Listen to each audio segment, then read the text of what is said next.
It's Women's Equality Day. Let's talk about it. Hi, I'm Sydney Moore, a Division I volleyball athlete and an advocate for gender equity in sports. In 1920, the 19th Amendment to the U.S. Constitution granted women the right to vote. Like all game-changing legislation, this was the culmination of years of advocacy and strategic planning by suffragists. Let's talk about how they got there. The women's suffrage movement started in the mid-19th century. The women who started the movement knew that the right to vote was just the first step in obtaining the rights we enjoy today, like the right to own property, protection against domestic violence, even the right to own a credit card. While the 19th Amendment was a significant step forward, it didn't grant full voting access to everyone. Black suffragists still faced many hurdles under voter suppression, which included poll taxes and long lines. These voter suppression strategies are still used in many places today. As more women entered the workforce, the Equal Pay Act aimed to bridge the gap between men and women across industries. But still, there's an 82% gap on average between men and women's salaries. In sports, women often receive less compensation than their male counterparts, even in situations where they have an obvious dominance. Let's think about the US women's soccer team, who settled their lawsuit in 2022.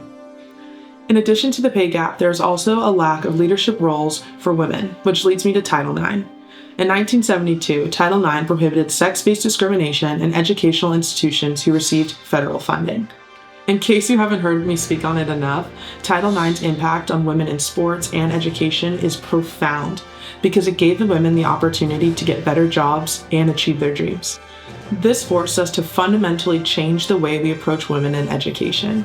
Have you noticed that women's restrooms in STEM buildings or old historic universities usually kind of seem like converted custodial closets?